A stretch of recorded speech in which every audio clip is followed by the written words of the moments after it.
एक ऐसी दुनिया जहाँ मैजिक ही सब कुछ है। क्या वहाँ कोई बिना मैजिक के सबसे स्ट्रॉन्गेस्ट बन पाएगा? ये एनिमे ऐसी स्टोरी पर बेस्ड है जहाँ हमारा कैरेक्टर एक ऐसी दुनिया में रहता है जहाँ सभी के पास मैजिक है और मैजिक से ही सब कुछ।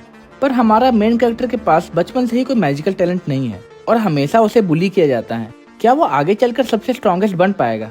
ये एक मैजिकल एनिमे है और मुझे पता है कि ये एनिमे आपको बहुत ही पसंद आएगी, इसलिए उसे पूरा देखें। एपिसोड 1 की शुरुआत में हमें रिगार्डन मैजिकल एकेडमी दिखाई जाती है जहाँ सभी मैजिक करना सीखते हैं और यहाँ सबसे ज्यादा वैल्यू मैजिकल टैलेंट की ही है। अगले सीन में हमें एक क्लासरूम दिखाया जाता है जहाँ प्रोफेसर एडवर्ड लेक्चर दे रहे होते हैं। वो हमारे मेन कैरेक्टर विल को एक सिंपल मैजिक करने को कहते हैं, पर विल वहाँ जाकर कुछ नहीं कर पाता, जिस वजह से पूरी क्लास उस पर हंसने लगती है। प्रोफेसर एडवर्ड ये देखकर उनसे कहते हैं कि जो स्टूडेंट एक बेसिक मैजिक नहीं कर सकता उसकी हमारी एकेडमी में कोई जगह नहीं है और इसीलिए सारे स्टूडेंट तुम्हें बुक लर्नर ही कहते हैं क्योंकि तुम हमेशा बुक में ही घुसा रहते हो। सियोन जो कि उसका क्लासमेट है, वो इस मैजिक को बिना पूछे कर देता है और प्रोफेसर के पूछे जाने पर वो कहता है कि मैं तो बस विल की हेल्प कर रहा था, मुझे पता है कि विल ये कभी नहीं कर पाएगा। आगे प्रोफेसर एडवर्ड कहते हैं कि इस दुनिया में मैजिक से बड़ा कुछ नहीं, मैजिक ही स्ट्रेंथ है, मैजिक ही अथॉरिटी और मैजिक ही सबसे ज्यादा पावरफुल है और हमारे हीरोज जादूगर हैं जो कि मैजिक कर सकते हैं और मैजिक से ही तुम इस एकेडमी में अपनी पहचान बना सकते हो। बिना मैजिक के तुम्हारी इस एकेडमी में कोई भी औकात नहीं है। लेक्चर के बाद सियोन और उसके दोस्त विल से मिलते हैं और उसे कहते हैं कि सुना है तुम डंजन गए थे, तुम्हें लगता है कि ये करके तुम पास हो जाओगे। पर उसी वक्त विल की दोस्त कोलेट वहाँ आ जाती है और सियोन को विल की इंसल्ट करने से रोक देती है। कोलेट के वहाँ आ जाने से सियोन वहाँ से वापस चला जाता है। बहुत अरसों पहले लोग आसमान के बारे में कुछ नहीं जानते थे, वो अंधकार में जी रहे थे। तभी 5 जादूगर साथ आए और इस दुनिया को अंधकार से निकाला और तभी इस दुनिया में शांति कायम हुई। अब उनके बाद हर स्ट्रॉन्गेस्ट मेजिस को मैजिया वंडर का नाम दिया गया है और ये सपना सबका है कि वो कभी न कभी मैजिया वंडर बन सके। कोलेट कहती है कि क्या तुम्हें लगता है कि एल्बिसवीना हमें देख रही होगी? विल कहता है कि हाँ, मुझे पता है कि वो विंडो के पास बैठकर हमें ही देख रही है। आगे हमें विल का बचपन दिखाया जाता है जहाँ उसकी दोस्त एल्फी स्काई के बारे में बता रही होती है। आसमान की दूसरी तरफ सूरज है जो कि ढलने टाइम बहुत ही रेड दिखता है, जो कि बहुत ही खूबसूरत लगता है। अगर हम टावर के टॉप पे पहुंच जाएं तो हम उस सनसेट को देख सकते हैं और इसके लिए हमें मैजिया वंडर बनना पड़ेगा। फिर दोनों एक दूसरे को प्रॉमिस करते हैं कि वो दोनों मैजिया वंडर बनेंगे और कुछ ही सालों के बाद एल्फी यंगेस्ट मैजिया वंडर बन जाती है क्योंकि उसके अंदर बेहिसाब टैलेंट था और वो टावर के टॉप पर चली जाती है। पर विल के पास कोई भी मैजिकल टैलेंट नहीं था, इसलिए वो उसके साथ नहीं जा पाया। वो टावर में ऊपर जाना चाहता है सिर्फ एल्फी के लिए क्योंकि उसने उसे प्रॉमिस किया है। अब आगे हमें प्रोफेसर वॉकनर दिखाए जाते हैं जो कि विल पर गुस्सा हो रहे होते हैं क्योंकि विल बिना परमिशन डंजन में चला गया। विल प्रोफेसर से माफी मांगते हुए कहता है कि वो तो बस एक्स्ट्रा पॉइंट्स के लिए गया था। प्रोफेसर विल को कहता है कि क्या तुमने अपना मैजिया वंडर बनने का सपना छोड़ दिया है क्योंकि तुम शायद वो कभी ना बन पाओ। टावर में जाने से पहले तुम्हें अपर इंस्टीट्यूट में पहुंचना होगा जिसके लिए तुम्हें राइटिंग, स्पेल वर्क और प्रैक्टिकल की जरूरत पड़ेगी और ये तीनों मिलाकर तुम्हें बहुत सारे पॉइंट जमा करने पड़ेंगे। और जैसा कि तुम्हें पता है कि मैजिक के बिना तुम स्पेल वर्क नहीं कर सकते और इसीलिए वहाँ से तुम्हें कोई भी पॉइंट नहीं मिल सकते। विल कहता है कि वो इसलिए प्रैक्टिकल पे ज्यादा ध्यान दे रहा है और डंजन से पॉइंट जमा कर रहा है। फिर प्रोफेसर कहते हैं, मैंने तुम्हें बहुत बार कहा है कि बिना स्पेल वर्क के क्रेडिट जमा करना लगभग इम्पॉसिबल है। विल ये सुनकर थोड़ा सैड हो जाता है। प्रोफेसर कहते हैं कि चलो ये सब छोड़ो, तुम इतने पॉइंट जमा करो कि कम से कम तुम एग्जाम में बैठ पाओ क्योंकि तुम्हारे पास अभी इतने पॉइंट भी नहीं कि तुम एग्जाम में बैठ सको और तुम्हारी पनिशमेंट ये है कि इस वीक तुम्हें 4 पॉइंट लाने होंगे। प्रोफेसर इनडायरेक्टली उसे बताते हैं कि डंजन में 6th फ्लोर पे एक मॉन्स्टर है जो कि 4 पॉइंट उसे दे सकता है। ये बातें सियोन सुन लेता है और वो प्लान करता है कि वो मॉन्स्टर को विल से पहले मार देगा और विल को एकेडमी से बाहर निकलवा देगा।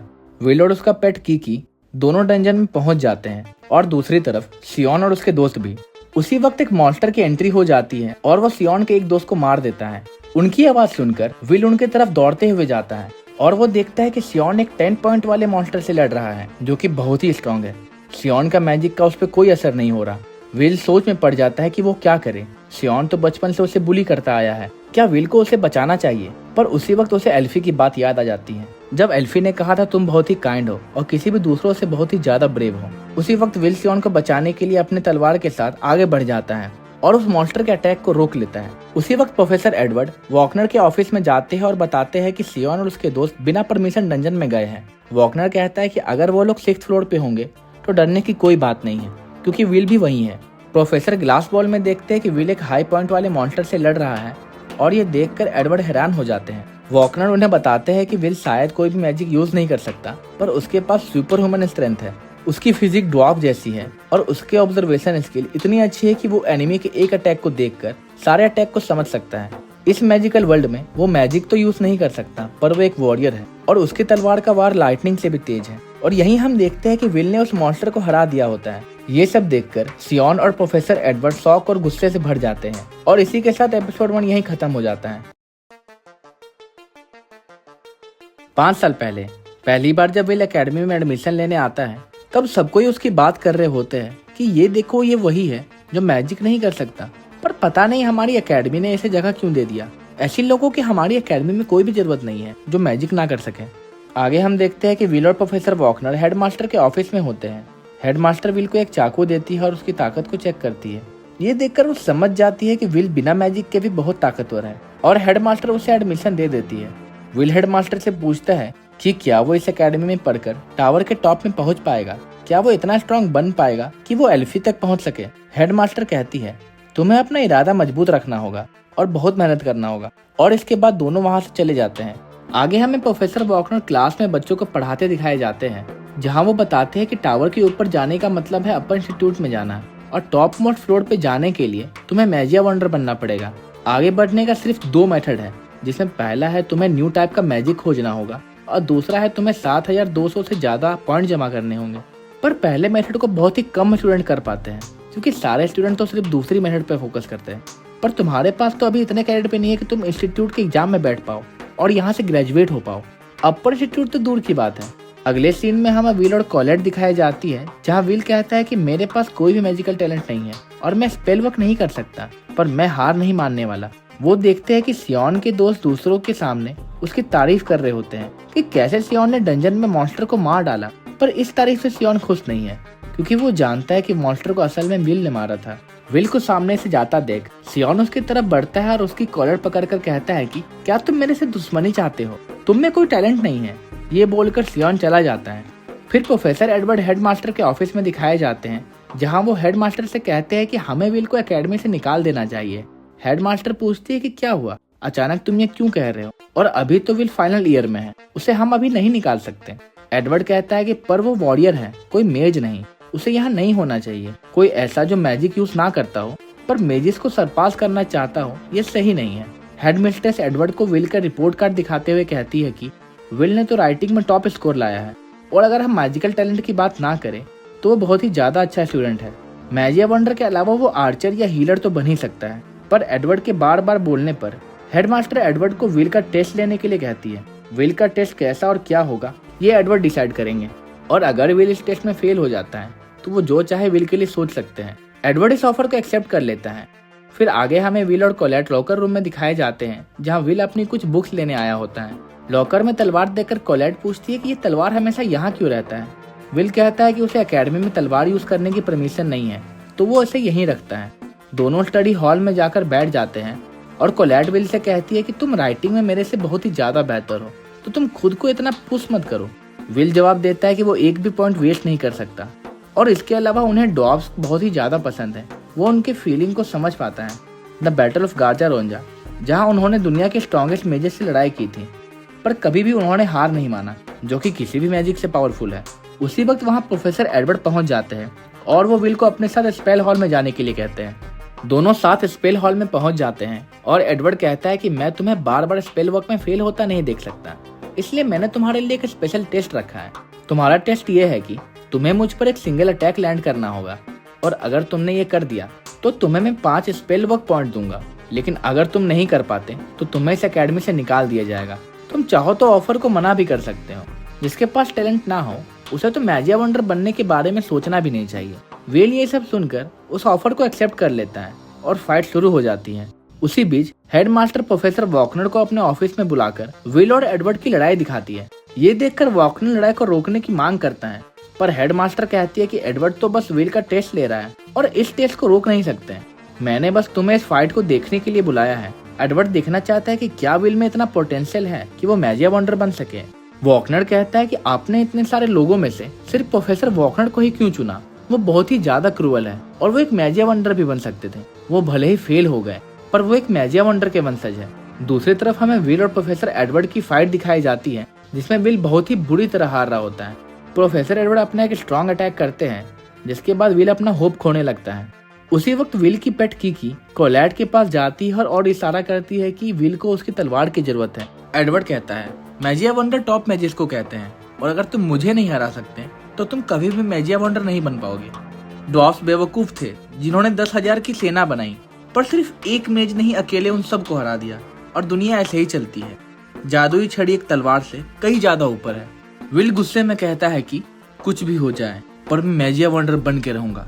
एडवर्ड उससे मैजिया वंडर बनने का रीजन पूछता है और विल कहता है कि वो उस लड़की के साथ रहना चाहता है जिससे वो प्यार करता है और वो अपने प्रॉमिस को पूरा करना चाहता है जो उसने एल्फी को दिया था। एडवर्ड इस रीजन को बकवास और बेहुदा कहता है, तुम मैजिया वंडर बनना चाहते हो सिर्फ इस बकवास रीजन के लिए। विल जवाब देता है कि ये रीजन शायद आपको बकवास लग रहा होगा, पर रास्ता चाहे कितना भी मुश्किल हो, मैं एल्फी के साथ सनसेट देख कर रहूंगा। उसी वक्त कोलैट विल की तलवार उसकी तरफ फेंक देती है और अब विल सीरियस हो जाता है। Edward will pay back to back attack करता है, पर विल सारे अटैक से बच जाता है और उसी वक्त वो अपना एक अटैक एडवर्ड पर लैंड कर देता है और विल ने इस टेस्ट को पास कर लिया है। इस वजह से एडवर्ड उसे 5 पॉइंट देकर वहां से चला जाता है और ये एपिसोड यहीं पे खत्म हो जाती है। जैसा कि हमने अब तक देखा, विल प्रोफेसर एडवर्ड के टेस्ट को पास कर लेता है और उसे 5 पॉइंट मिल जाते हैं। अब आगे, विल एक वर्किंग स्टूडेंट है जो कि पढ़ाई के साथ साथ काम भी करता है। वो लोगों के घरों में न्यूज़पेपर पहुंचा रहा होता है, तभी उसकी नज़र पेपर के एक आर्टिकल में पड़ती है जहां उसे पता चलता है कि अपर इंस्टीट्यूट की तरफ से सभी एकेडमी के लिए एक ऑर्डर पास हुआ है। विल उसी वक्त अपने दोस्त रोस्टी के पास पहुंचता है और कुछ मैजिकल आइटम्स की डिमांड करता है। रोस्टी पूछता है कि तुम इतनी जल्दी में क्यों हो। विल बताता है कि एल्फी ने एक ऑर्डर पास किया है और उसे जाना होगा। एल्फी को फ्रॉस्ट वॉकर आइस कोर चाहिए, शायद उसे बहुत सारे मैजिक क्रिस्टल्स की जरूरत है और हर स्टूडेंट जो उसे ला कर देगा उन्हें कुछ इनाम में मिलेगा और इसीलिए मुझे तुम्हारे मैजिकल आइटम की जरूरत है। ये सुनकर रोस्टी विल को अपना कुछ मैजिकल आइटम दे देता है और अपना ध्यान रखने को कहता है। महान मेज क्वीन मर्सिडीज ने कहा था, हर चीज का जन्म डंजन से हुआ है और दुनिया में हर चीज डंजन से कनेक्टेड है। विल डंजन के 4th फ्लोर में पहुंच जाता है जहां बहुत सारे स्टूडेंट पहले से ही क्रिस्टल जमा कर रहे होते हैं। ये देखकर विल समझ जाता है कि उसे यहाँ पे क्रिस्टल तो नहीं मिलने वाला, तो वो डंजन के और नीचे चला जाता है। अचानक विल देखता है कि एक लड़की पर 3 मॉन्स्टर अटैक करने वाले होते हैं। तुरंत विल अपनी तलवार निकालता है और तीनों मॉन्स्टर को मार देता है। उस लड़की का नाम आइरिस होता है जो कि एकेडमी के 4th ईयर में है। अगले सीन में हमें एक क्लास दिखाई जाती है जहाँ प्रोफेसर वॉकनर पढ़ा रहे होते हैं। वो बताते हैं कि इस दुनिया में कोई न्यू मैजिक बनाना एक अचीवमेंट से कम नहीं है। इस अचीवमेंट के बाद किसी को भी अनकंडीशनली इस टावर में आगे बढ़ने दिया जाएगा। हर न्यू मैजिक अक्सर उसके क्रिएटर के नाम पे होता है, जैसे कि डेक्स डार्बिकन्स। फायर वॉचमैन डेक्स डार्बिकन्स के नाम पे है। मैं ये बताना चाहता हूँ कि अगर तुमने कोई न्यू मैजिक क्रिएट कर लिया तो तुम इतिहास में अमर हो जाओगे। एक स्टूडेंट पूछती है कि लेडी एल्फी भी क्या इतनी अमेजिंग है। वॉकनर कहता है, मैंने कभी किसी सिंगल पर्सन को 12 ओरिजिनल स्पेल क्रिएट करते हुए नहीं देखा, तो हाँ तुम कह सकती है कि वो ग्रेटेस्ट मेज में से एक है। आगे हमें डंजन दिखाया जाता है जहाँ आइरिस विल से कहती है कि आप तो मेरे सीनियर हैं, जिसे सब बुक लर्नर कहते हैं, और आप मैजिक यूज तो नहीं कर सकते। विल आइरिस से पूछता है, मैं मैजिक यूज नहीं कर सकता और ना ही मेरे पास कोई टैलेंट है, तो मुझे नीचा तो नहीं देख रही। आइरिस जवाब देते हुए कहती है कि मैं अपनी जान बचाने वाले को नीचा क्यों देखूंगी। भले ही तुम मैजिक यूज नहीं कर सकते, पर मैं हर इंसान की रिस्पेक्ट करती हूँ जिनके पास खुद का गिफ्ट है। हम असली आसमान को नहीं जानते, आज भी हमारी दुनिया छुपी हुई है। एक नकली स्काई जो कि मैजिया वंडर के पावर से बनाया गया है, जिसे हम द ग्रेटेस्ट बैरियर भी कहते हैं। जब ये बैरियर टूटेगी तब फिर ये दुनिया अंधकार में चली जाएगी और दुनिया खत्म होने के कगार पर आ जाएगी। हम स्टूडेंट ऑर्डर को सिर्फ इसलिए फॉलो नहीं करते कि हम मैजिया वंडर को एडमायर करते हैं, लेकिन इसके अलावा हमें लगता है कि हम उनकी हेल्प कर रहे हैं आसमान को सपोर्ट करने के लिए। आइरिस विल को बताती है कि वो लेडी एल्फीरिया से मिल चुकी है। एक दिन वो डंजन में अकेली थी और उसे बहुत सारे मॉन्स्टर ने घेर लिया था।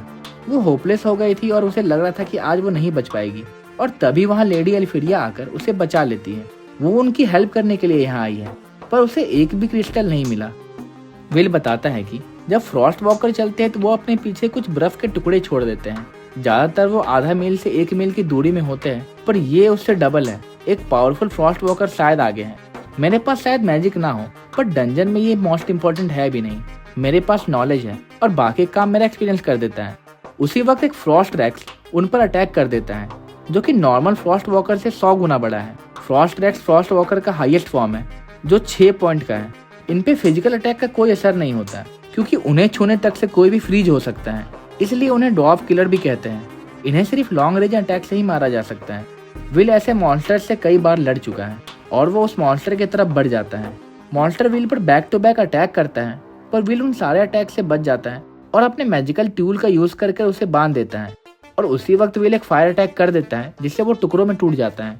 आयरिस ये देखकर सोचने लगती है कि विल एक्सपेक्टेशन से ज्यादा स्ट्रांग है और उन दोनों को क्रिस्टल मिल जाता है और ये एपिसोड यहीं पे खत्म हो जाती है। और हाँ, अगर आप यहाँ तक पहुँच चुके हैं तो हमारे चैनल को सब्सक्राइब करें ताकि हमें मोटिवेशन मिले और भी ऐसी वीडियोस बनाने का।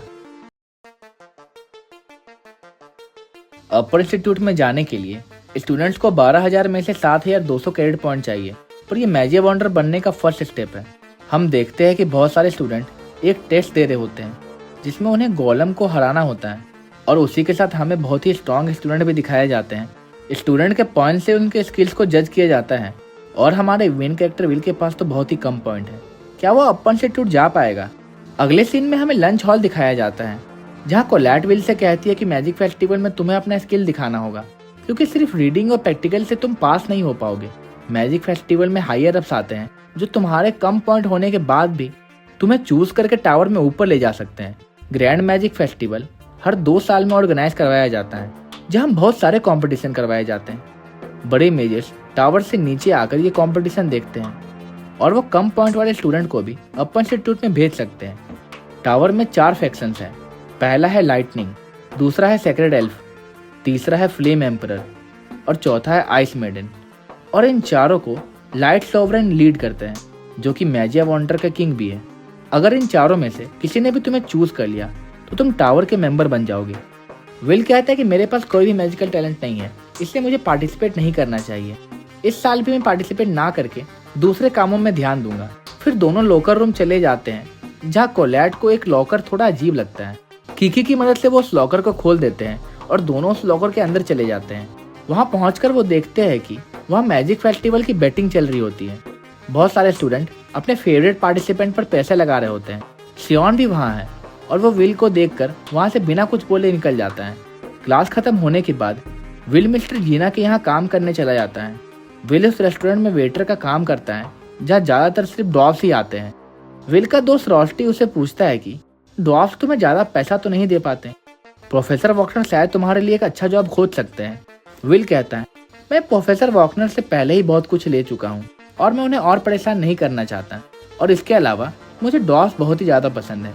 इनका दिल बहुत ही बड़ा है, वो अपने कामों में बहुत ही अच्छे हैं और वो मुझे अपना साथ बहुत ही खुश रखते हैं और मैं ड्वार्फ्स की बहुत ही ज्यादा रिस्पेक्ट करता हूँ, इसलिए मैं यही काम करना चाहता हूँ। उसी वक्त जूलियस और उसके दोस्त वहाँ पहुँच जाते हैं क्योंकि वहाँ कोई भी होटल खुली नहीं थी। वो विल को देखकर कहते हैं कि तुम तो हमारे एकेडमी के ही लग रहे हो, क्या तुम यहाँ काम करते हो? और वो ड्वार्फ्स और विल पर हंसने लगते हैं। वो कहते हैं कि ड्वार्फ्स की हमारे सामने कोई औकात नहीं है, तुम्हें अपनी जगह पता होनी चाहिए। अरसों पहले ड्वार्फ्स की दुनिया तबाह होने के बाद उन्हें यहाँ आना पड़ा और उनके साथ हमेशा से डिस्क्रिमिनेशन ही हुआ है और वो अपने इंसल्ट को वापस लेने को कहता है, पर वो बात नहीं मानते। फिर जूलियस के दोनों दोस्त को विल मारकर बेहोश कर देता है और कहता है कि अगर तुम उनकी रिस्पेक्ट नहीं कर सकते तो उनकी इंसल्ट भी मत करो। जूलियस ये देखकर गुस्सा हो जाता है और विल पर अटैक कर देता है।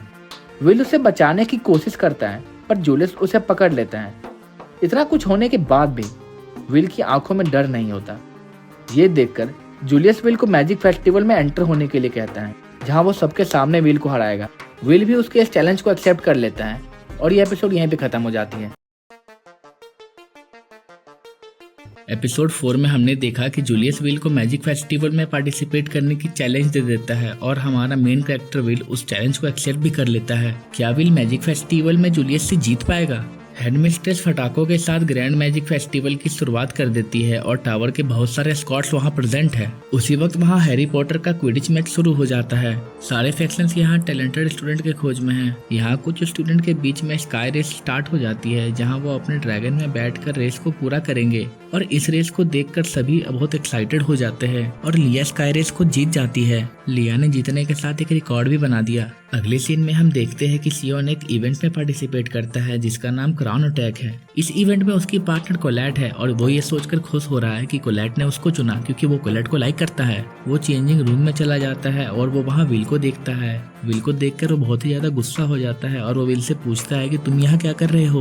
कोलैट कहती है कि क्राउन अटैक में पार्टिसिपेट करने के लिए 21,000 पॉइंट चाहिए थे और हमें तुम्हारी जरूरत थी, इसीलिए मैंने तुम्हें टीम को ज्वाइन करने को कहा। सियोन ये सुनकर गुस्सा हो जाता है और वो कहता है कि क्या तुम मजाक कर रही हो, जो मुझे इसके साथ टीम अप करना पड़ रहा है। तभी वहाँ से जूलियस गुजरता है और विल उसे घूरने लगता है। ये देखकर सियोन सोचता है कि विल मुझे क्यों नहीं देख रहा, क्या वो मुझे इग्नोर कर रहा है। उस दिन रंजन ने मुझे बचाकर उसने मुझे बहुत ही शर्मिंदा किया और आज ये मुझे देख भी नहीं रहा। कोलैट कहती है शायद इन दोनों के बीच कुछ प्रॉब्लम हुई है, इसलिए विल जूलियस के खिलाफ क्राउन अटैक में पार्टिसिपेट कर रहा है। उसी वक्त कमेंटेटर माइक कहता है कि आप सभी लोगों का ग्रैंड मैजिक फेस्टिवल में स्वागत है। उसके साथ उस गेम को प्रोफेसर एडवर्ड भी होस्ट करेंगे जो कि बहुत ही गुस्से वाले और खतरनाक है। और इसी के साथ कमेंटेटर गेम की शुरुआत कर देता है। स्टेडियम के बाहर अलग अलग 4 जोन बना दिए जाते हैं। क्राउन अटैक 3 प्लेयर की टीम में खेला जाएगा। इसमें प्लेयर्स स्टेडियम के बाहर से शुरू करेंगे और उन्हें सभी ट्रैप्स और मुश्किलों का सामना करके स्टेडियम के अंदर आना पड़ेगा और जो भी टीम क्राउन को पहले पालेगी वो इस गेम को जीत जाएगी।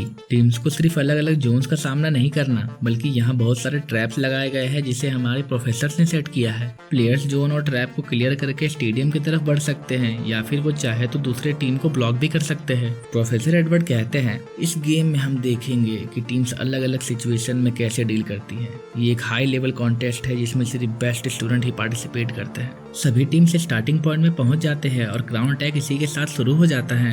सारे टीम्स तेजी से आगे बढ़ने लगते हैं और उनके सामने बहुत सारे गोलम्स आ जाते हैं। सभी को लगता है कि विल जैसा नो टैलेंट कहाँ इस गोलम को हरा पाएगा, ये कोई काम का तो है नहीं, फिर भी इसने पार्टिसिपेट कर लिया है। हम देखते हैं कि विल कोलेट को हेल्प करने को बोलता है और वो विल के हाथों में गाउंटलेट बना देती है। विल उस गाउंटलेट को पहनकर सिर्फ एक फाइट से सारे गोलम्स को उड़ा देता है और सभी लोग ये देखकर हैरान हो जाते हैं। कोलैट कहती है शायद विल को कोई भी मैजिक ना आता हो, पर अगर विल मेरा गॉन्टलेट को यूज करेगा तो वो कोई भी मैजिक रूल्स नहीं तोड़ेगा। सियोन सोचता है कि जब विल ने मुझे डंजन में बचाया था तो मुझे इतना बुरा लगा कि मैं मरना चाहता था, इसलिए मैंने तब तक ट्रेनिंग की जब तक मुझे ये न लगे कि मैं मरने वाला हूँ, और ये मुझसे अभी भी आगे निकल रहा है। धीरे धीरे विल और उसकी टीम सभी ट्रैप्स को क्लियर करते हुए सबसे आगे निकल जाते हैं। जूलियस स्टेडियम से इतना शोर सुनने के बाद अपने पार्टनर से कहता है कि इसका रीजन पता करो। उसके पार्टनर्स कहते हैं कि विल बहुत आगे निकल चुका है, अगर वो ऐसे ही आगे बढ़ता रहा तो हम हार जाएंगे। विल और उसकी टीम वुडलैंड जोन तक पहुंच चुके हैं। उसी वक्त वहां जूलियस आ जाता है और विल पर अटैक कर देता है, और इस अटैक से विल के सिर्फ कपड़े ही फटे हैं। विल और कोलेट देखकर हैरान हो जाते हैं कि वो इनसे पहले यहाँ कैसे पहुंच गया। जूलियस अपने अटैक को करना शुरू कर देता है और हम तभी देखते हैं कि सियोन ने अपने फायर मैजिक से जूलियस के बर्फ को पिघला दिया। फिर सियोन विल और जूलियस दोनों पर अपना अटैक कर देता है, पर कोलेट अपने मैजिक से विल को बचा लेती है। सियोन विल से लड़ना चाहता है और वो इसीलिए जूलियस को वहां से जाने को कहता है। दूसरी तरफ कोलेट और जूलियस की लड़ाई शुरू हो जाती है और यह एपिसोड यहीं पे खत्म हो जाता है।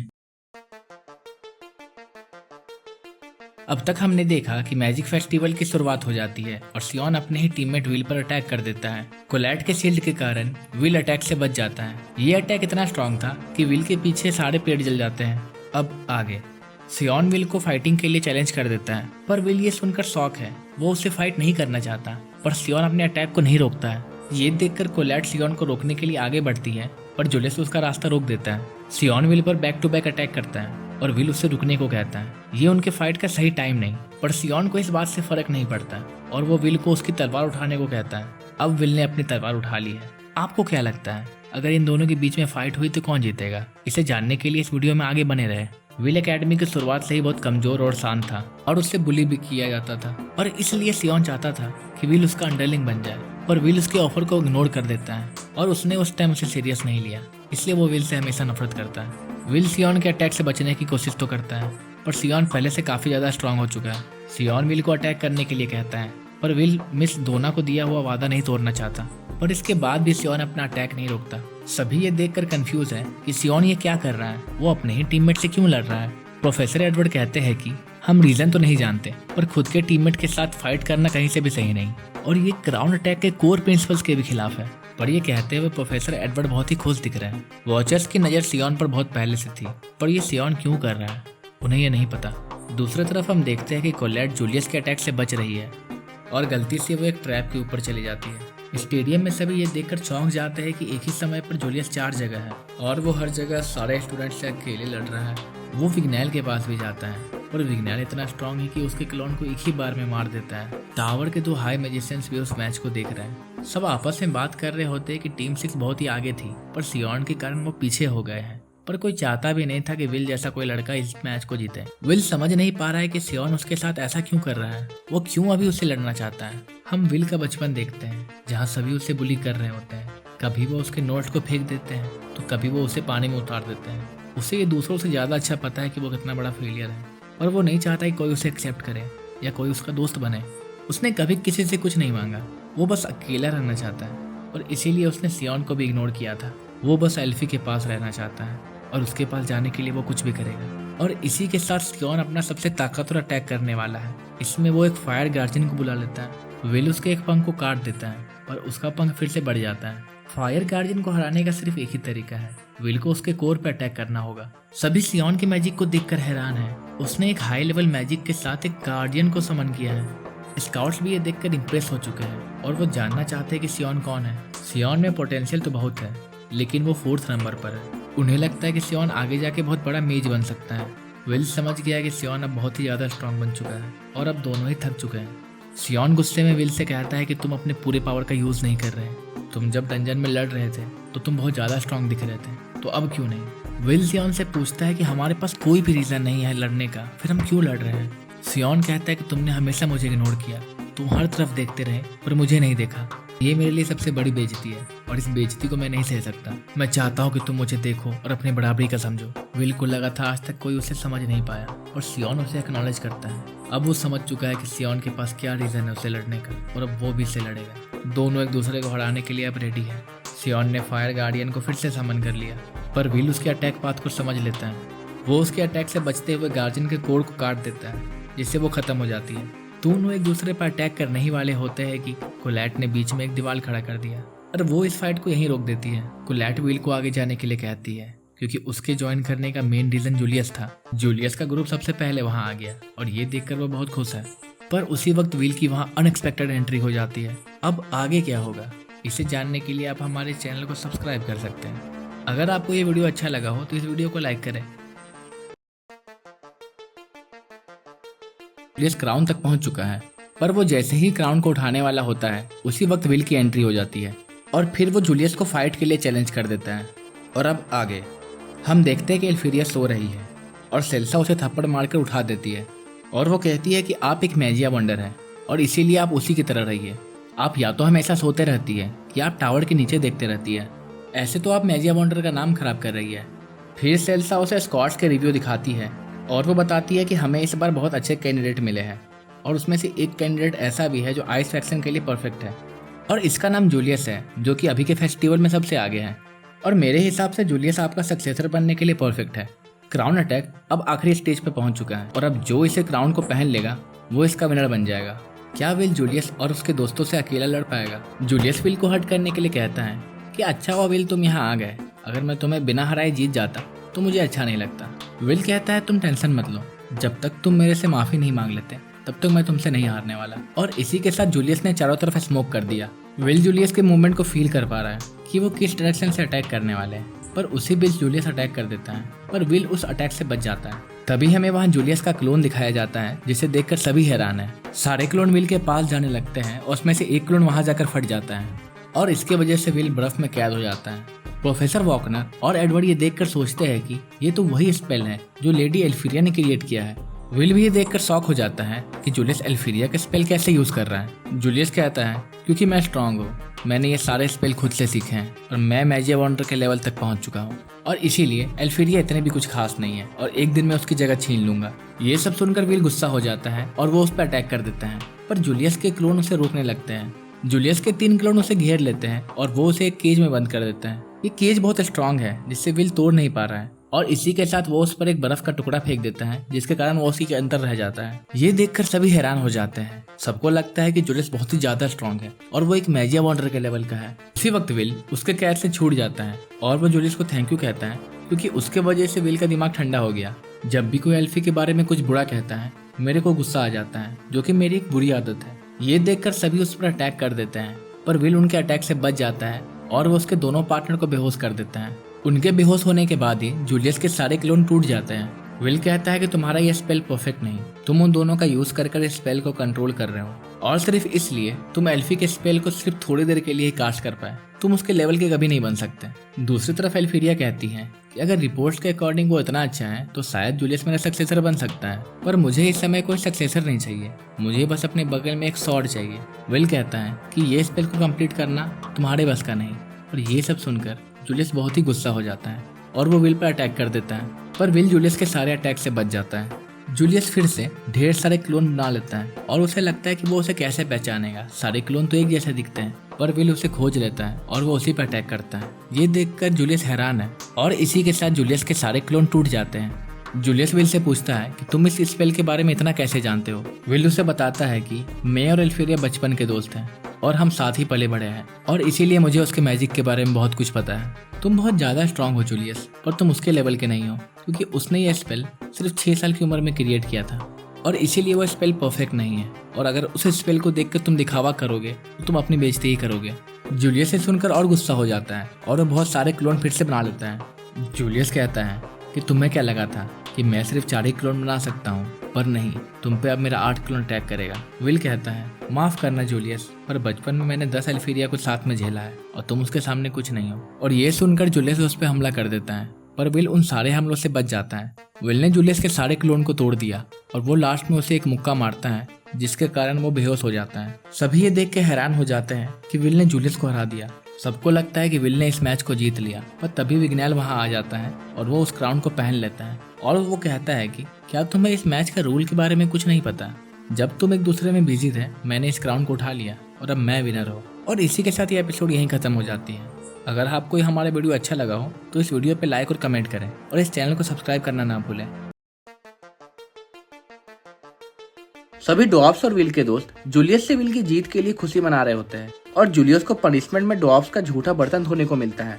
अगले सुबह जब विल और कोलैट एकेडमी जाते हैं तो बहुत से स्टूडेंट विल को अपनी पार्टी में ज्वाइन करने के लिए पूछते हैं और उससे चारों तरफ से घेर लेते हैं। मैजिक फेस्टिवल में सबने विल का कैपेबिलिटी देख ली थी, इसलिए सब उसे दोस्ती करना चाहते हैं। कोलैट सबको रोक के कहती है क्या तुम सबको शर्म नहीं आती? आज तक तुमने इसे बुली किया है और आज तुम इसके दोस्त बनना चाहते हो। विल भी तुमसे गुस्सा है, पर दूसरी तरफ विल बहुत ही ज्यादा खुश होता है। वो हमेशा से चाह रहा था कि उसके बहुत सारे फ्रेंड्स हो जो कि अब उसे इनवाइट भी कर रहे हैं। एक लड़की विल को उसके साथ डंजन जाने के लिए पूछती है, पर ये देखकर कोलैट बहुत ज्यादा घबरा जाती है और उस लड़की को दूर करके कहती है कि विल और उसने कहीं जाने का प्लान बनाया है, इसलिए विल तुम्हारे साथ नहीं आ सकता। वो दोनों शॉपिंग के लिए जाने वाले हैं। रात में ये सब सोचकर कोलैट बहुत ही ज्यादा शर्मा रही होती है कि क्या ये शॉपिंग एक डेट तो नहीं। दूसरी तरफ रोस्टी विल से पूछता है कि कल हमारे कोई भी क्लासेस नहीं है, क्या तुम फिर से डंजन जाने वाले हो? विल उसे बताता है कि कल वो कोलैट के साथ शॉपिंग पे जाने वाला है। बहुत ही जल्द ऑल स्टूडेंट प्रैक्टिकल भी होने वाले हैं जिसमें उसे बहुत ही इक्विपमेंट की जरूरत पड़ेगी और ये सुनकर रोस्टी स्माइल करता है। अगले दिन हम देखते हैं कि कोलैट एक क्यूट से ड्रेस पहनकर विल का वेट कर रही होती है और वो सोचती है कि क्या ये सच में एक डेट है। अगर ये डेट ना भी हुआ तो वो उसे एक डेट बना देगी और उसी वक्त विल वहाँ आ जाता है, जिसे देखकर कोलैट थोड़ी शर्मा जाती है, पर तभी विल उसे देखकर तारीफ कर देता है जिससे वो और ज्यादा शर्मा जाती है। उसी वक्त रोस्टी भी वहाँ आ जाता है और कोलैट को अपने इंट्रोडक्शन देता है और कहता है कि मैं विल का रूममेट हूँ। और तभी रोस्टी उसका हाथ पकड़कर उसके साथ चलने लगता है। उन दोनों को ऐसा हाथ पकड़ा देख कोलैट बहुत ही ज्यादा जेलस फील करती है और उसी बीच रोस्टी भी उसका मजाक उड़ा देता है। रोस्टी हर वक्त विल से चिपका रहता है और कोलैट को उसके पास नहीं आने देता, चाहे वो बुक स्टोर हो, ड्रेसिंग रूम हो या एक रेस्टोरेंट। कोलैट ये सब देखकर बहुत ही ज्यादा शॉक हो जाती है। फिर हम देखते हैं कि विल और कोलैट एक साथ बेंच पर बैठे हैं और विल कोलैट से पूछता है कि तुम्हें क्या हुआ है, तुम इतनी देर से इतनी शांत क्यों हो? कोलैट उससे रोते हुए पूछती है कि रोस्टी हमेशा तुम्हारे साथ इतना चिपका हुआ क्यों रहता है, तुम दोनों के बीच में इतनी क्लोजनेस क्यों है? तुम्हें क्या ये ज्यादा नहीं लग रहा? क्या वो सच में तुम्हारा सिर्फ एक रूममेट है? मुझे तो लगता है कि वो एक लड़का भी नहीं है। विल उसे बताता है कि रोस्टी मेरे जैसा ही एक लड़का है, इसमें शक करने वाली कोई बात नहीं है। हाँ, वो थोड़ा मेरे से ज्यादा चिपकता है, पर वो हमेशा से ऐसा ही है। उसी वक्त रोस्टी आ जाता है और विल अपनी तलवार को शार्प करवाने के लिए डॉग्स के पास निकल जाता है। विल के जाने के बाद कोलैट रोस्टी से पूछती है कि ये सिर्फ मुझे लग रहा है या तुम विल को दोस्त से ज्यादा समझते हो? रोस्टी जवाब में कहता है कि हाँ, तुम सही सोच रही हो, मैं विल से प्यार करता हूँ और ये प्यार किसी भी दूसरे से काफी ज्यादा है, और हाँ, तुमसे भी ज्यादा। कोलैट कहती है मैंने और विल ने कई बार एक दूसरे को गले लगाया है। रोस्टी कहता है मुझे ये पता है, पर तुमने उसके साथ कभी नहाया तो नहीं। पर मैं तो हर दिन उसके साथ नहाता हूँ। दूसरी तरफ विल अपने तलवार को शार्प करवाने जा रहा होता है और उसी बीच उसे एकेडमी के नंबर 1 स्टूडेंट लिहाना मिल जाती है। लिहाना विल को अपने पीछे आने के लिए कहती है और वो दोनों कॉफी हाउस में चले जाते हैं। विल जैसे ही इस रूम के अंदर जाता है तो देखता है कि वहाँ टॉप 4 प्लेयर्स पहले ही वहाँ बैठे हैं। सियोन और जूलियस उसे देखकर गुस्सा हो जाते हैं और लिहाना से पूछते हैं कि तुमने इसे यहाँ क्यों बुलाया। लिहाना सबको बताती है कि ऑल स्टूडेंट प्रैक्टिकल होने वाले हैं और वो इस साल के बेस्ट मेजर्स की एक टीम बनाना चाहती है और विल के पास शायद कुछ ऐसा है जो हम में से किसी के पास नहीं और ये डंजन में हमारे हेल्प कर सकता है। पर सियोन और जूलियस उसके साथ नहीं जुड़ना चाहते। ये देखकर विग्नैल कहता है कि तुम दोनों इससे हार चुके हो और पता नहीं क्यों तुम्हारा एटीट्यूड इतना ज्यादा है कि तुम इसे कमजोर समझते हो। विल के पास ड्वार्फ का स्ट्रेंथ है और मॉन्स्टर जैसी एजिलिटी जिससे उसने तुम दोनों को हरा दिया। मैं लिहाना के डिसीजन की रिस्पेक्ट करता हूँ क्योंकि उसके पॉइंट मुझसे भी ज्यादा है। लिहाना ओवेन जोस फैमिली की मेंबर है जो कि ज्यादातर बहुत कम उम्र में मर जाते हैं, इसलिए वो जल्द से जल्द हर चीजें पूरा करना चाहती है जो उसने सोचा है। उसे मैगी वंडर बनना है और वो बन के रहेगी। पर इस अलायंस से सिर्फ उसका फायदा नहीं होने वाला, सबका फायदा होने वाला है। इसलिए सभी गॉबलेट में अपना कॉइन डालकर हाँ कर देते हैं। अब शाम हो चुकी है।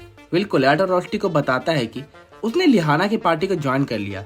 अगले दिन क्लास में प्रोफेसर वॉकनर सबको ऑल स्टूडेंट प्रैक्टिकल के बारे में बता रहे होते हैं। ये सिर्फ 10 दिन में ही शुरू हो जाएगा और जो फ्लोर्स अब तक बंद थे 10 में से 7 फ्लोर्स को खोल दिया जाएगा। हर स्टूडेंट के पास मौका है कि वो 1000 से ज्यादा पॉइंट जमा कर सकता है। डंजन में कुछ हाई पॉइंट वाले मॉन्स्टर है जिसे मारकर तुम बहुत सारे पॉइंट जमा कर सकते हो। अब प्रोफेसर एडवर्ड बताते हैं कि तुम में से कुछ स्टूडेंट मारे भी जा सकते हैं, जैसा कि पिछली बार 4 स्टूडेंट मॉन्स्टर के द्वारा खा गए थे। प्रैक्टिकल के दौरान प्रोफेसर भी डंजन में होंगे, लेकिन वो भी हमेशा तुम्हारे हेल्प नहीं कर सकते।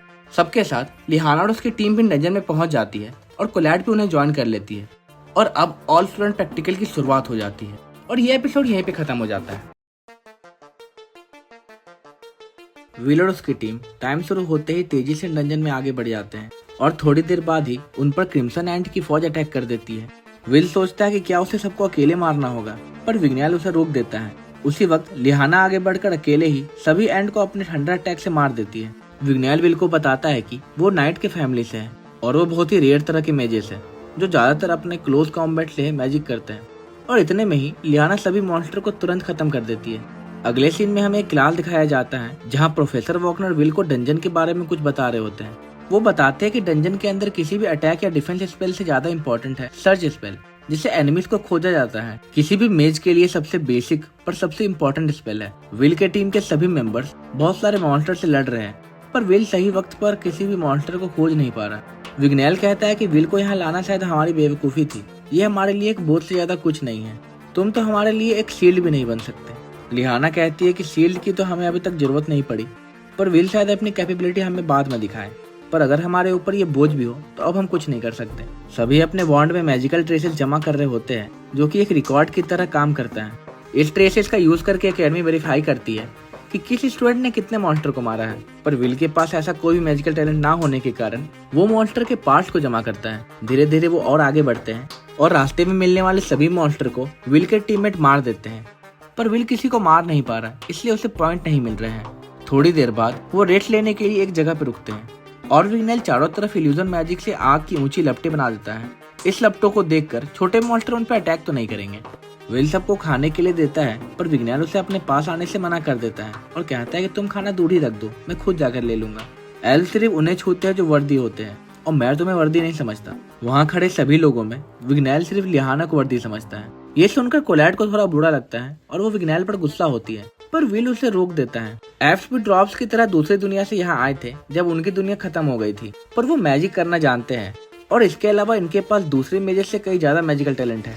और सारे मैजिया वंडर में से एक एल्फ क्वीन भी है जो कि एक एल्फ है।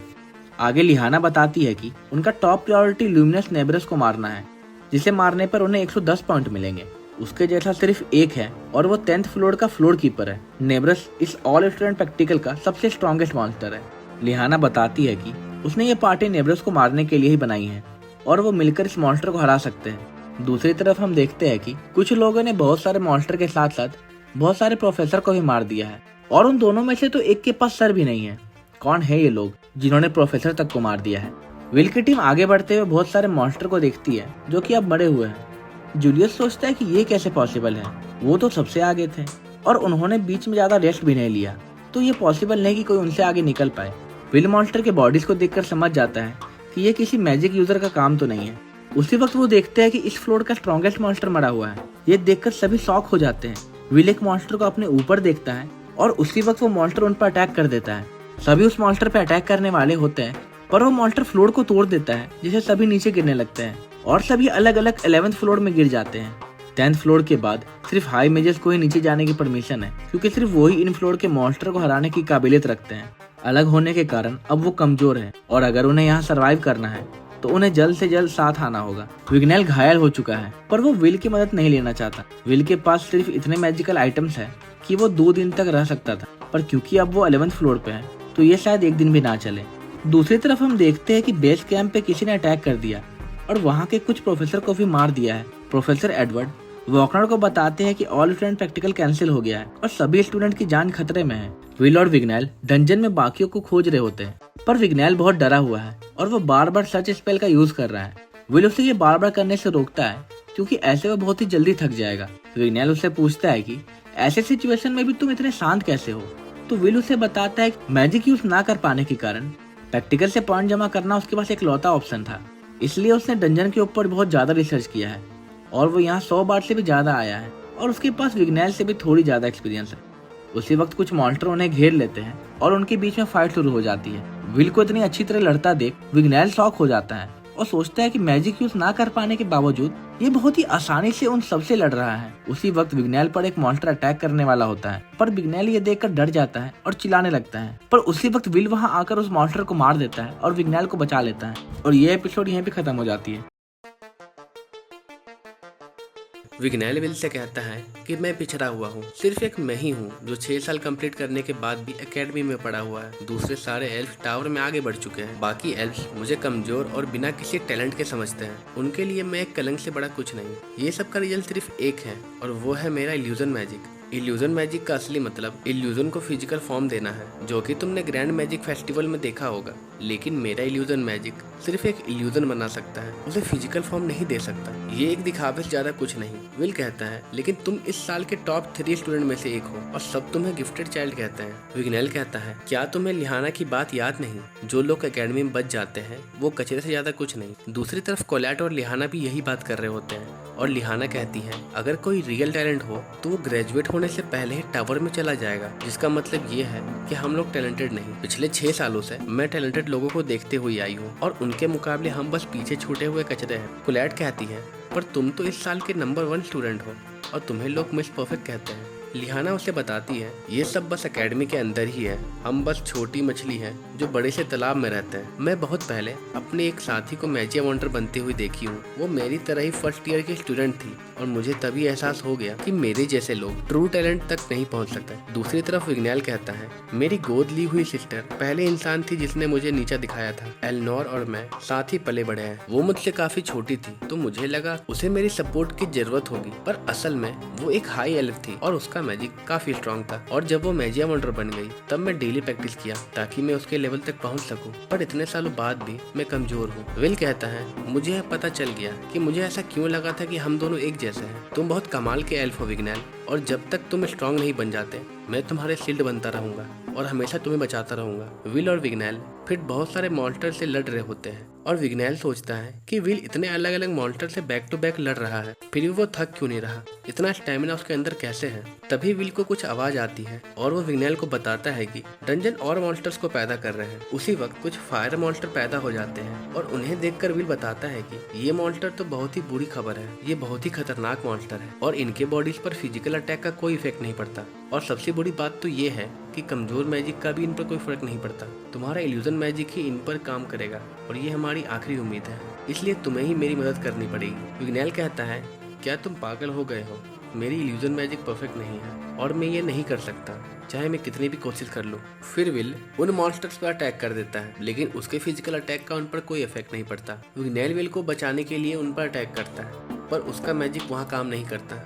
विल हौसला देते हुए उसे कहता है कि तुम ये कर सकते हो विग्नेल, इतनी जल्दी हार मत मानो, तुमने इतने दिनों तक प्रैक्टिस की है और मुझे पता है कि तुम ये कर लोगे। और तभी विग्नेल अपने इल्यूजन मैजिक से उन मॉन्स्टर्स पर हमला कर देता है और इस अटैक से वो मॉन्स्टर हार जाते हैं। फिर विग्नेल विल के सामने झुककर उससे माफी मांगता है और उससे कहता है कि मैंने तुम्हें अपने से नीचा समझा, ये मेरी गलती थी, तुम अच्छे वॉरियर हो और तुम रिस्पेक्ट के लायक हो, मुझे माफ कर दो। कुछ देर बाद विल अपने खून एक मैप पर गिराता है और विग्नेल पूछता है कि तुम ये क्या कर रहे हो। विल उसे बताता है कि ये एक मैप है जो कि खून से एक्टिव होता है और कीकी को सभी के स्मेल से याद है। अब हम सियोन और जूलियस को देखते हैं जिन्होंने अब तक बहुत सारे मॉन्स्टर्स को मार दिया है। तब वहाँ बहुत सारे एविल सेंटिनल आ जाते हैं। सियोन कहता है, चलो जूलियस, अपने क्लोन्स को बाहर निकालो। मुझे पता है कि तुम उन्हें कंट्रोल तो नहीं कर सकते, पर वो इनका ध्यान तो भटका सकते हैं। जूलियस कहता है, क्या तुम पागल हो गए हो? यहाँ बहुत सारे एविल सेंटिनल है, हम इनके सामने कुछ नहीं कर सकते। सियोन कहता है, मैं यहाँ से नहीं भागने वाला, क्योंकि इनकी वजह से ही मुझे बहुत सारी बेइज्जती झेलने पड़ी थी। और इसी के साथ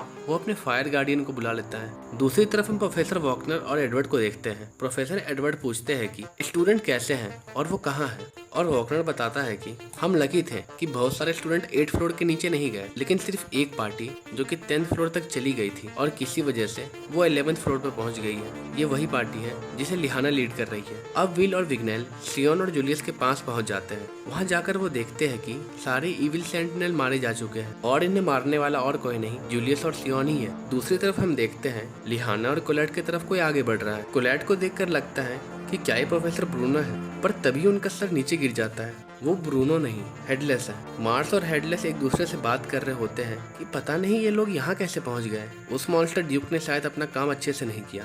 हेडलेस उन दोनों को कहता है कि हम आसमान में बने उस बैरियर को हटाना चाहते हैं, और फिर वो उन दोनों पर अटैक कर देता है। पर वहाँ विल उसी वक्त पहुंच जाता है और उन्हें बचा लेता है। सारे टीम मेंबर अब एक जगह आ चुके हैं। हेडलेस उन पर फिर कुछ अटैक करता है, पर विल उन सारे अटैक से उन्हें डिफेंड कर लेता है। मार्स कहता है कि अभी हमारे पास इनसे लड़ने का टाइम नहीं, कुछ लोग आगे बढ़ रहे हैं और हमें उस चीज को लेके यहाँ से निकल जाना चाहिए।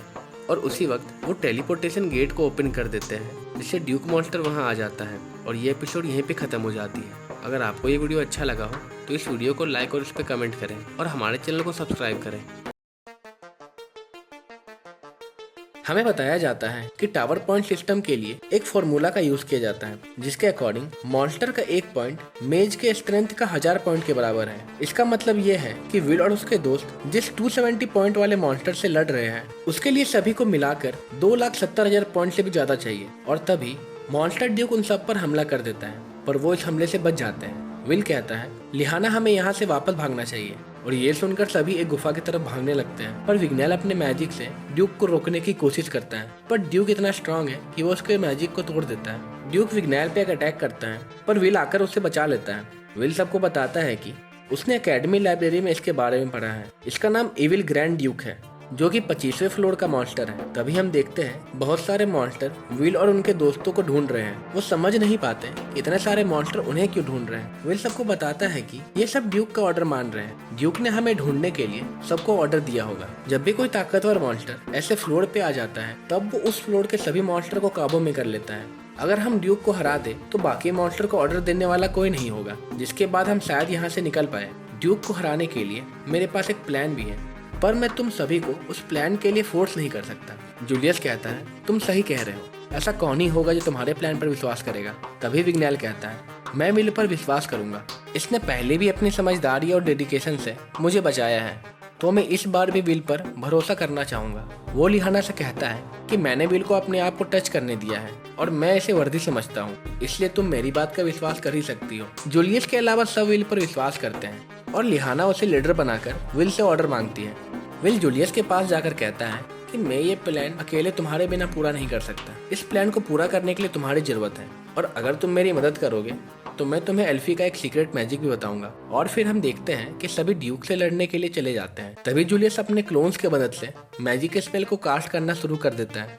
विल ने जूलियस को एक ऐसी ट्रिक बताई है जिससे किसी भी स्पेल के लंबे मंत्रों को बिना रुके पढ़ा जा सकता है। असल में जब तक किसी मैजिक के मंत्रों को पूरा पढ़ा नहीं जाता, तब तक उसे कास्ट करना पॉसिबल नहीं है। अगर तुम एल्फी के क्लोन मैजिक को यूज करके मंत्रों को पढ़ोगे, तो अगर वो क्लोन टूट भी जाए तो तुम उसके आगे से मंत्रों को पढ़कर उस स्पेल को कंप्लीट कर सकते हो। हम देखते हैं कि ड्यूक धीरे धीरे जूलियस के सभी क्लोन्स को तोड़ रहा होता है, और तभी जूलियस ड्यूक के सामने चला जाता है और ड्यूक उस पर हमला करने लगता है। जूलियस को कवर करने के लिए कोलेट, विग्नेल और सियोन मिलकर ड्यूक पर हमला करते हैं, पर इस हमले से भी ड्यूक पर कोई असर नहीं पड़ता।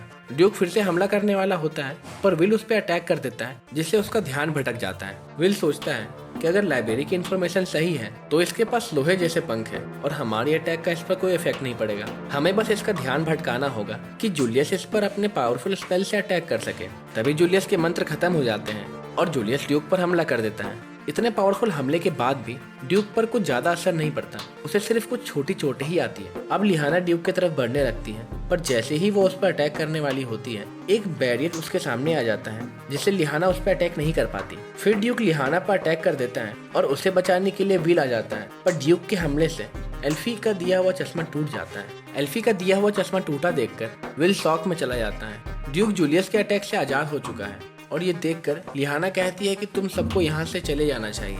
मैं ड्यूक को रोकती हूँ। मेरे फैमिली के लोग कम इसलिए जीते हैं क्योंकि हम शील्ड हैं और हमारे साथियों को बचाने की जिम्मेदारी हमारी होती है। और विग्नैल भी लिहाना को ज्वाइन करके ड्यूक से लड़ने चला जाता है। विल कहता है, सियोन प्लीज मुझे मारो। एल्फी के दिया हुआ चश्मा टूट गया है और मुझे बहुत ही डर लग रहा है। मैं उस चश्मे के बिना कुछ नहीं कर सकता। मैं यूजलेस हूँ और मैं कांप रहा हूँ। तभी सियोन विल को पकड़ के कहता है, ये सब तुम्हारी गलती है, तुमने ही हमें उम्मीद दी थी और तुम्हारे वजह से ही लिहाना और विग्नैल मारे जाएंगे। इसी के साथ वो विल को जोर जोर से मारने लगता है। फिर विल सियोन के मुक्के को रोककर कहता है कि थैंक यू सियोन, अब मैं कांपना बंद कर चुका हूँ। सियोन समझ नहीं पाता कि विल क्या कहना चाहता है, क्या इसे डर नहीं लगता।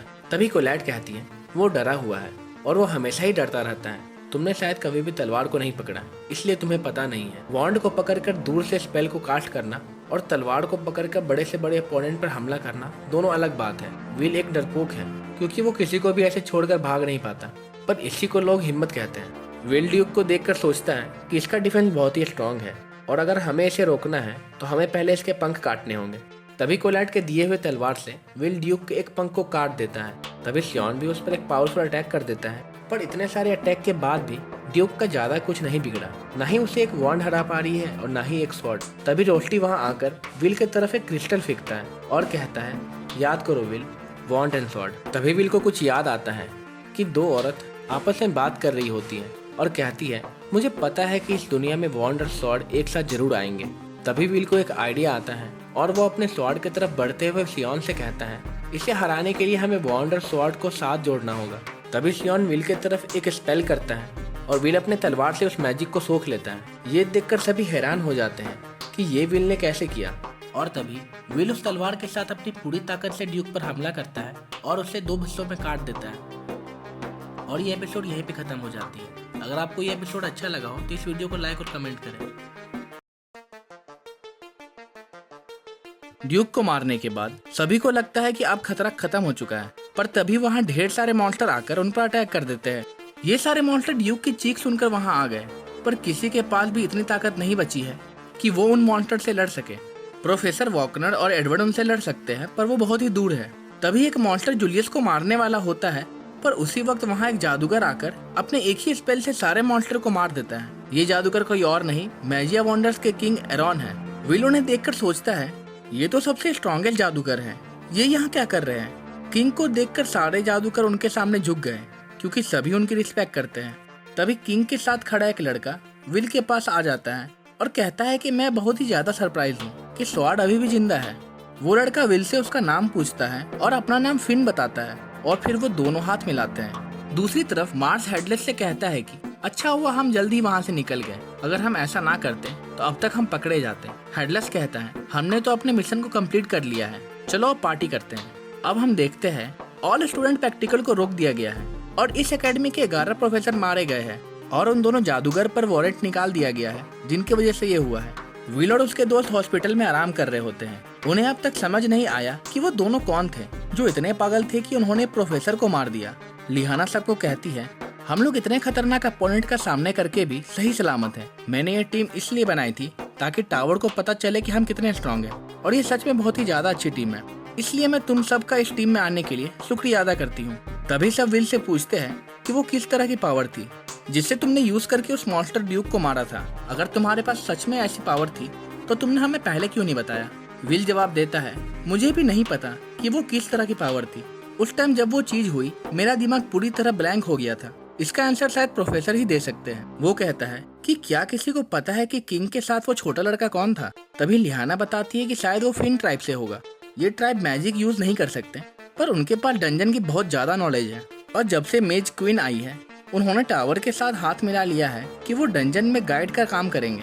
लोग कहते हैं कि उनके बिना डंजन की गहराइयों में जाना पॉसिबल नहीं है। फिर हम देखते हैं कि विल अपनी तलवार के साथ ट्रेनिंग कर रहा होता है और ये देखकर सियोन उससे फाइट के लिए चैलेंज कर देता है। शुरुआत में तो विल उसे मना करता है, पर सियोन उसे फिर याद दिलाता है कि ग्रैंड मैजिक फेस्टिवल के टाइम विल ने वादा किया था कि अगली बार हम लोग फाइट करेंगे, और ये सुनकर विल उसका चैलेंज एक्सेप्ट कर लेता है। दोनों के बीच लड़ाई शुरू हो जाती है और विल सियोन के अटैक से बचने के लिए यहाँ वहाँ भागने लगता है। तभी प्रोफेसर एडवर्ड और वॉकनर वहाँ आ जाते हैं और उन्हें देखकर सभी वहाँ से भाग जाते हैं। 2 महीने बाद सभी क्लासरूम में बैठे होते हैं। ये विल और उसके दोस्तों का आखिरी साल था और अभी होने वाला एग्जाम एकेडमी का आखिरी एग्जाम है। विल सोचता है मैं जो कर सकता था मैंने वो किया है और शायद मैं एल्फी से अब मिल पाऊंगा। और इसी के साथ विक्टोरिया बॉन्ड एंड स्वॉर्ड का सीजन 1 अब कंप्लीट हो जाता है।